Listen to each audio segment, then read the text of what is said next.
Hello viewers, বইমেলা নিয়ে আজকে একটা ভ্লগ করার ইচ্ছে আছে। যদিও আমার চ্যানেলে এর আগে আমি কখনো ভ্লগ করিনি, ধরা যেতে পারে এটাই আমার চ্যানেলের প্রথম ভ্লগ। যদিও মুখে বলছি একটা ভ্লগ, কিন্তু এটা আদৌ ভ্লগ হচ্ছে না কি হচ্ছে ছাতার মাথা, সেটা আমি নিজেও জানি না। যারা ভ্লগ করে তারা কি সুন্দর ক্যামেরা হাতে নিয়ে ঘুরে বেড়ায়, সব জিনিস দেখাতে থাকে আর তার সঙ্গে সঙ্গে সুন্দরভাবে কথা বলতে থাকে।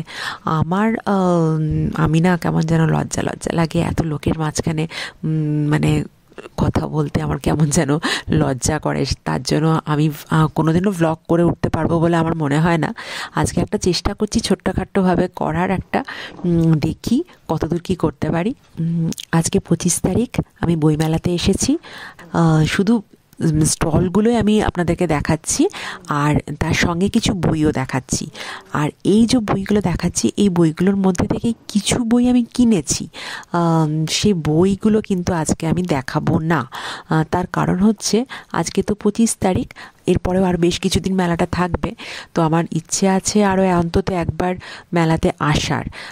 তখনও যদি কিছু বই কিনি, সেই জন্য মানে যা যা বই কিনবো সব একসাথে মিলে একটা ভিডিও পরে আমি করব। আজকে আমি বইগুলো দেখাচ্ছি, মানে স্টলগুলো ঘুরে ঘুরে দেখাচ্ছি, সেই হিসেবে সেখানে কি কি বই আছে সেগুলো দেখানোর চেষ্টা করছি।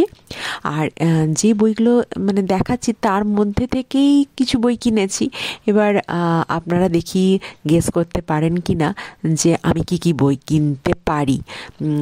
আমার কেনা বইয়ের সাথে যদি আপনাদের গেস মিলে যায়, দেখা যাক আপনারা গেস করতে পারেন কি না।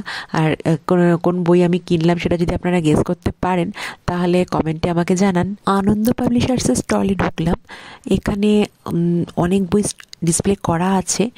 আনন্দ পাবলিশার্সের স্টলে ঢুকে আমার একটা জিনিস মনে হচ্ছে যে ওনাদের বইয়ের রেঞ্জ এত বেশি, সেই আন্দাজে মানে স্টলটাকে কেমন যেন আমার ছোট ছোট মনে হচ্ছে যেন আর একটু বড় স্টলটা হলে আরও বেশি করে ডিসপ্লে করতে পারলে হয়তো ভালো লাগতো। যাই হোক, সব বই তো এখানে ডিসপ্লে করা নেই। বেশিরভাগই সমস্ত বইয়ের নাম কাউন্টারে গিয়ে বলতে হচ্ছে, ওনারা ভেতর থেকে বইগুলো বার করে দিচ্ছেন। সেই জন্য আমি এখান থেকে কি কি বই কিনেছি, এখানে তো আমি কোনোটাই ডিসপ্লে দেখতে পাচ্ছি না। আমি মোটামুটি কয়েকটা বই মানে বেছে রেখেছিলাম, ভেবে রেখেছিলাম যে এই বইগুলো কিনবো। সেই বইগুলোই আমি এখানে কাউন্টারে গিয়ে বললাম, সেখান থেকে বইগুলো কিনেছি। এখানে বুকলেটও রয়েছে, সেই বুকলেট থেকে দেখে দেখে বইয়ের নাম বললেও ওনারা বার করে দিচ্ছেন। এরকম সব জায়গাতেই অবশ্য মানে বইয়ের নাম গিয়ে বলতে হচ্ছে, দিচ্ছে, কিন্তু আনন্দ স্টলে কি জানি আমার কেমন যেন একটু লাগলো, আর একটু বইয়ের ডিসপ্লে থাকলে বা ভালো লাগতো আর কি। সব বই এখানে ডিসপ্লে করা নেই। দেশ পাবলিশিংয়ে ঢুকেছি, এখানে বইগুলো দেখছি। এর মধ্যেই ভেতরে অ্যানাউন্স করলো যে বাইরে বাংলাদেশের জনপ্রিয় লেখক সাদাত হোসাইন, উনি সবাইকে বইয়ের মধ্যে অটোগ্রাফ দিচ্ছেন।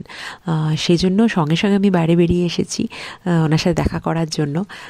কারণ সাদাত হোসাইনের মানে লেখা তো আমার ভীষণ ভালো লাগে, আমি এর আগেও অনেকবার বলেছি। কিন্তু মানুষ হিসাবেও উনি ভীষণ ভালো। কেন বললাম কথাটা, সেটা 2022 সালের বইমেলার একটা ভিডিও আমি বানিয়েছি। আপনারা যদি জানতে চান ডিটেলসটা, তাহলে ওই ভিডিওটা দেখে নেবেন, ওখানে ডিটেলস অনেক কিছু বলা আছে। এখানে আমি আর বারবার একই কথা বলছি না। এবছর মানে ওনার অনেকগুলো বই আমার জমা হয়ে আছে, এখনও পড়ে শেষ করা হয়নি। সেই জন্য এইবার ওনার কোনো বই আমি এবছর আর বইমেলা থেকে কিনলাম না। সেজন্য ওনার সামনে আমি অটোগ্রাফ নেওয়ার জন্য যাইনি। উনি অবশ্য এসব নিয়ে কোনো মাথা ঘামান না, ওনার সামনে এমনি ডায়েরি নিয়ে গেলেও উনি সাইন করে দেন। কিন্তু দেশ প্রকাশনীর লোকরা অনেক সময় অবজেকশন করে বলে আমি শুনেছি। সেই জন্য আমি আর মানে অটোগ্রাফ নেওয়ার জন্য ওনার কাছে যাইনি। আমি ওনার সামনে গিয়ে একবার দাঁড়ালাম, উনি তাকালেন আমার দিকে। দেখা হওয়ার পর উনি এমনভাবে হাসিটা দিলেন, যে কোনো খুব পরিচিত মানুষের সাথে আমরা যেভাবে দেখা হলে হাসি, উনি ঠিক সেইভাবে হাসলেন। এবং তখনই আমি বুঝতে পারলাম যে উনি আমাকে চিনতে পেরেছেন।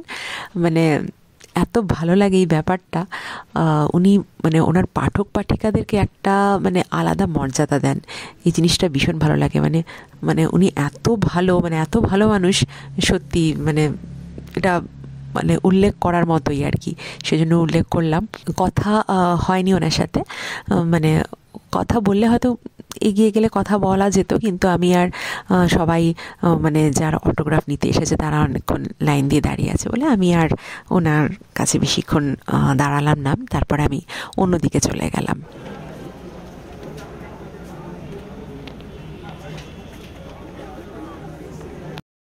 মিত্র ঘোষের স্টলে ঢুকলাম।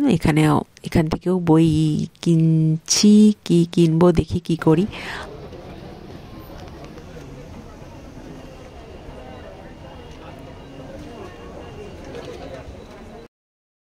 তারপরে আবার আমার সাথে দেখা হয়ে গেল প্রখ্যাত সাহিত্যিক স্মরণজিৎ চক্রবর্তীর।